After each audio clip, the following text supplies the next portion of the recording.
In the video today, we are answering a viewer question because Nancy P asks us, how were raisins made before seedless grapes? Today I found out we always answer the important questions.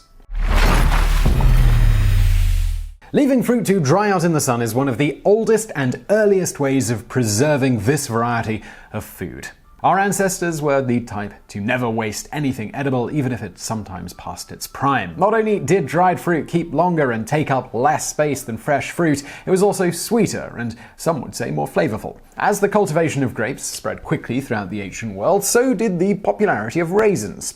It's impossible to pinpoint the exact time and place, but it's generally believed that grape cultivation originated in the area of modern-day Armenia and then expanded to the Tigris-Euphrates region around 4000 BCE. Which is now Iraq, Iran, and Turkey. The locals were already drying their native fruits, and they were probably more than happy to add grapes to their selection of date palms and figs. The Phoenicians brought the grape, and therefore the raisin, to Malaga and Valencia in Spain and Corinth in Greece. Drawings depicting grape cultivation were also showing up on tomb walls in Egypt from as far back as 2000 BC. As their popularity grew, so did their value as an object of trade. They were given as prizes, used for barter, and as a medicinal cure-all. Raisins were also seized as spoils of war and left as offerings to the dead. Alright, but let us get to the question. What about the seeds? How did the ancients deal with this huge issue before the advent of the miracle that is seedless grapes? Well, for starters, actually a type of tiny seedless grape used to make raisins and currants has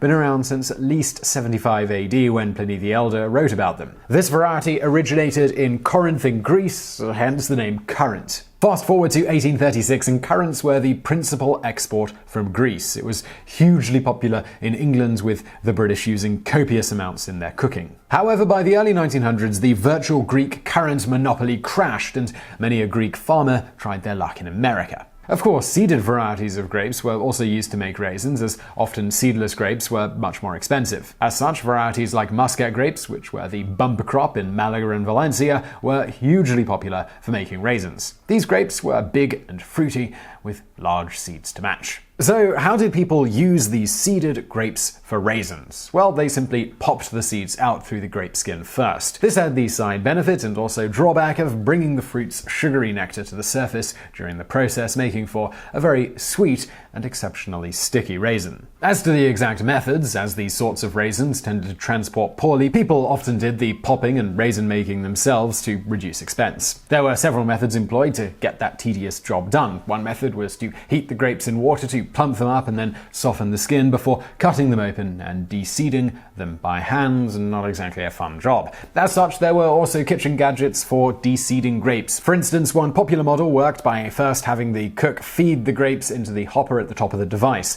As the handle was cranked, the grapes were forced through two teethed rollers which exposed the seeds and forced them out one chute and the future raisin out of another. As you might imagine, even with the help of this little machine, making raisins was still a fairly tedious process. This would all change though when Muscat grapes lost their spot as the go-to raisin grape to a seedless grape variety. In the 1870s, just a decade or so after the first successful currant vineyard had been established in America, a vineyard owner named William Thompson imported a different type of seedless grape cutting that he purchased from Almira and Barry Nursery in New York, which he ultimately called Thompson Seedless. He gave some cuttings away to a neighbor, John Onstert, who realized that these new grapes had great commercial potential, being tasty table grapes, good for making wine, and also having the necessary attributes to make good raisins. They ripen relatively early, they're a decent size, they've got high sugar content, they transport well, and of course they are seedless. Thompson Seedless, which were later determined simply to be Sultanina grapes commonly grown before this in Asia Minor among other places, were soon the cornerstone of California's lucrative grape industry, with over 2 million cuttings of the plants being purchased by growers all over California within 20 years of Thompson planting that first cutting.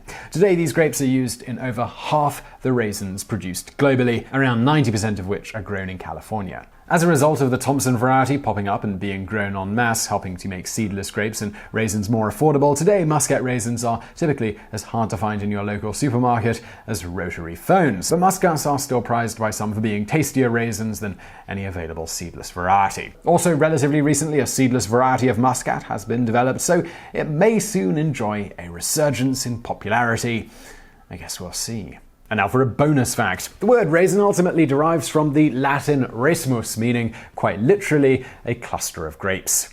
So I really hope you found that video interesting. If you did, please do hit that thumbs up button below. Do not forget to subscribe. Brand new videos just like this every day of the week. If you're looking for something else right now, why not check out our podcast called BrainFood?